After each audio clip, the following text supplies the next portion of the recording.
Hello everyone, welcome to my YouTube channel. Hope all of you are doing good. So today in this video I'll explain about the principles of effective communication and the 7 C's of effective communication. So in the previous video I explained about the barriers and feedback which came in the effective communication. So first of all we have to know about the uh, effectiveness of any communication. Let us suppose if someone achieves the desired level of objectives through the communication, he or she can say that it is effective communication. Means the level on which he or she wants to clear or to give the objective, the other party will able to understand on that level, then we can say that it is the effective communication. Or in the simplest terms, if your communication gets the proper response from the receiver, means that you effectively conveyed your message. Let us suppose you are the sender and you are conveying some information to the receiver. Okay, and in response your receiver is responding back, means in the form of feedback or giving the reply back to you, means you are effectively conveyed your message.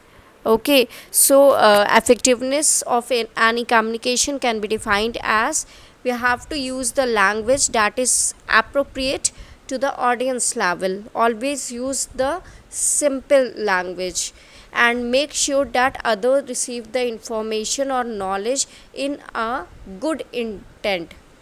The aim of effective communication is to develop the relationship between others, talking with others in a way that facilitate to them. And always use cooperation, always be cooperative and honest while you are conveying some information to someone.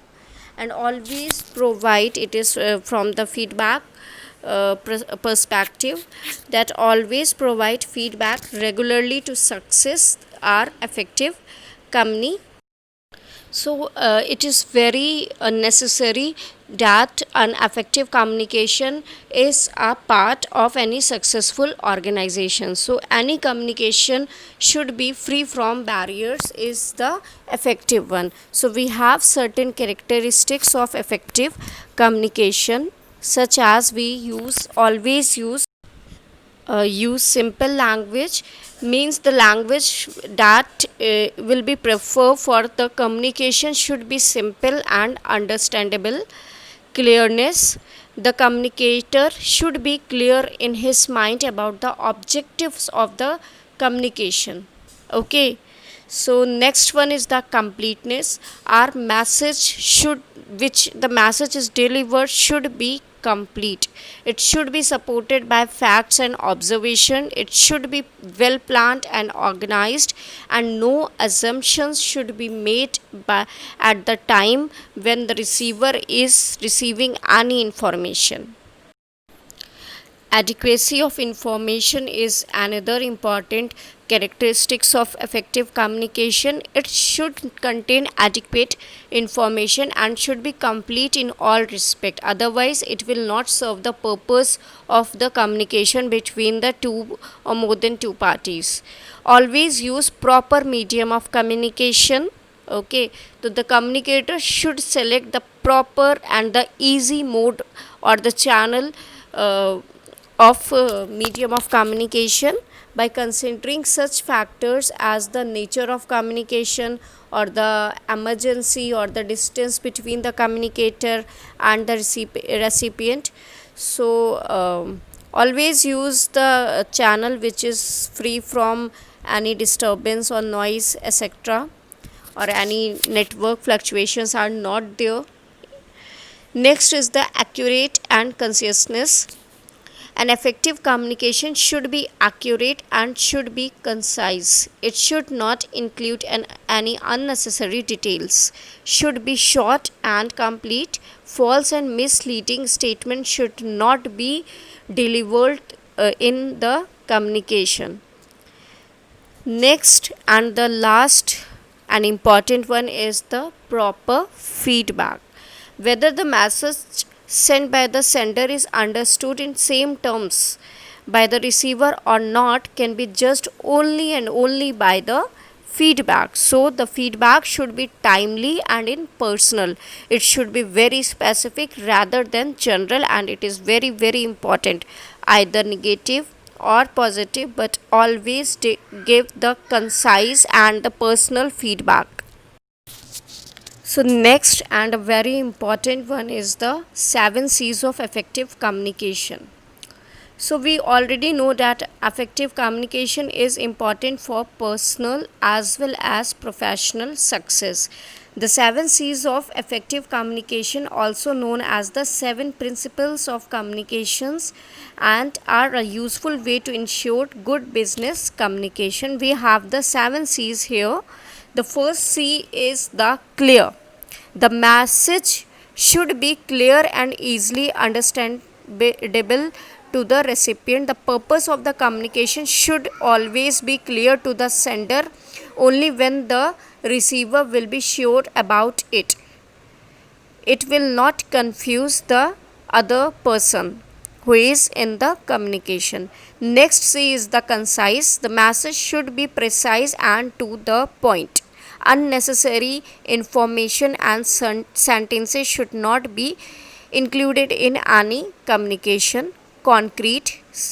Communication should be concrete, which means the message should be clear and particularly such that no room for misinterpretation is left. All the facts and figures should be clearly mentioned in a message.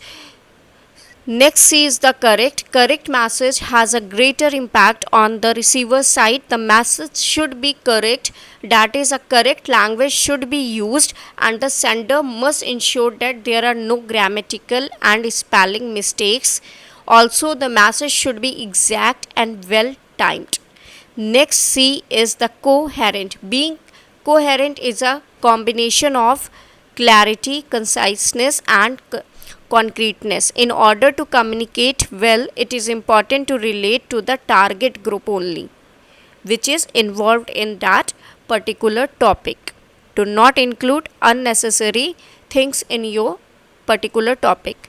Next one is C is the complete. The message should be complete, that is, it must include all the relevant information as required by the intended audience. The complete information give answers to all the question of the receiver and helps in better decision making by the receiver side. Last C is the courteous. The speaker should show some courtesy in communication, is respecting the culture, values, and beliefs of the other person, means the receiver. It implies that the sender must take into consideration about both the feelings and the viewpoints of the receiver, such that the message should be positive and always focused to the audience. The message should not be biased and must include the terms that show respect for the recipient. So I think you can understand these points. They are clearly very easy and very important too. So please go through these again. And if you are having any doubt, you can ask me in the next session, which is on the Google Meet, or you can drop me a message on the Campus Care. Thank you.